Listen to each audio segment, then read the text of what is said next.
Madam ఇప్పుడు wish manifestation అంటే ఏంటో కొంచెం మాకు ఎక్స్ప్లెయిన్ చేస్తారా? విష్ మేనిఫెస్టేషన్ అంటే మన కోరికని మనమే బిల్డప్ చేసుకోవడం అనమాట. బిల్డప్ చేసుకొని అది పని కంప్లీట్ అయ్యేటట్టుగా చూసుకోవడం విష్ మేనిఫెస్టేషన్ అంటే. అంటే ఏదైనా ఎగ్జాంపుల్తో చెప్తే కొంచెం. అంటే ఎగ్జాంపుల్ అంటే ఇప్పుడు నేను దీన్ని అచీవ్ చేయాలనుకుంటున్నాను. ఫర్ సపోజ్ జాబ్, నాకు ఈ జాబ్ రావాలనుకుంటున్నాను.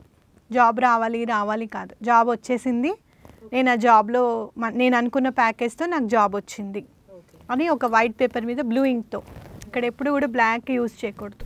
ఓకే. న్యూమరాలజీలో బ్లాక్ అనేది నెగిటివ్ కలర్ అనమాట, బ్లాక్ ఒకటి.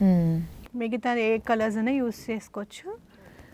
నేనైతే జనరల్గా బ్లూతో చేయమంటాను, ఎందుకంటే జనరల్గా మనం బ్లూనే యూజ్ చేస్తాం కాబట్టి జనరల్ వర్క్స్ అన్నిటికీ కూడా బ్లూనే ఉంటుంది.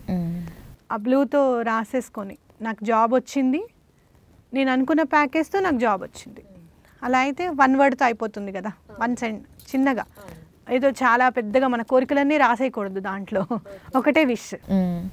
అది రాసుకొని థ్యాంక్ యూ 1176 ఓకే యూనివర్స్కి. మరి వచ్చిన తర్వాత గ్రాటిట్యూడ్ చెప్పాలని చెప్పాను కదా. మనం ఈ మధ్య రోడ్ మీద ఎవరినైనా అడిగినా కూడా థ్యాంక్స్ చెప్పకుండా వెళ్ళిపోతున్నాం. మీరే కాదు, నేను కూడా ఒక్కొక్కసారి అదే పని చేస్తాను.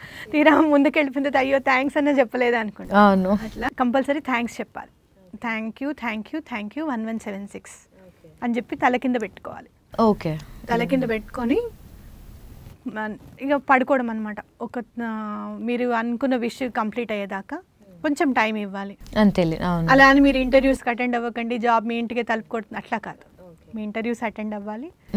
వెళ్ళేటప్పుడు కూడా నేను ఇవాళ ఇంటర్వ్యూ చాలా బాగా చేశాను, అడిగిన క్వశ్చన్స్ అన్నిటికీ తడుముకోకుండా సమాధానం చెప్పాను, థ్యాంక్ యూ 1176 అట్లా ముందే పని అయిపోయినట్టుగా విష్ మేనిఫెస్ట్ చేసుకోవాలి. మన మైండ్ని మనం సెట్ చేసుకోవాలి. సబ్ కాన్షియస్ మైండ్కి పని అయిపోయింది అని చెప్పాలి, మన సబ్ కాన్షియస్ మైండ్. అప్పుడు తప్పకుండా వర్క్ అవుతుంది, ఆ విష్ కూడా మేనిఫెస్ట్ అవుతుంది.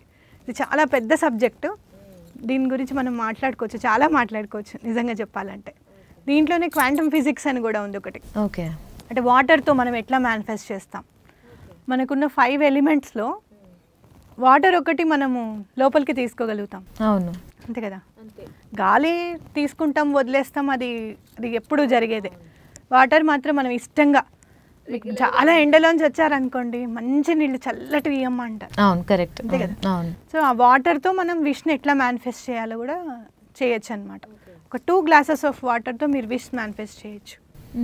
అట్లా విష్ని ఎట్లా మేనిఫెస్ట్ చేసుకోవాలనే దాని మీద అదొక టోటల్గా ఒక మనం సబ్జెక్ట్ మాట్లాడుకోవచ్చు. కూర్చొని మాట్లాడుకుంటే 1 గంట అయినా మాట్లాడుకోవచ్చు అట్లా.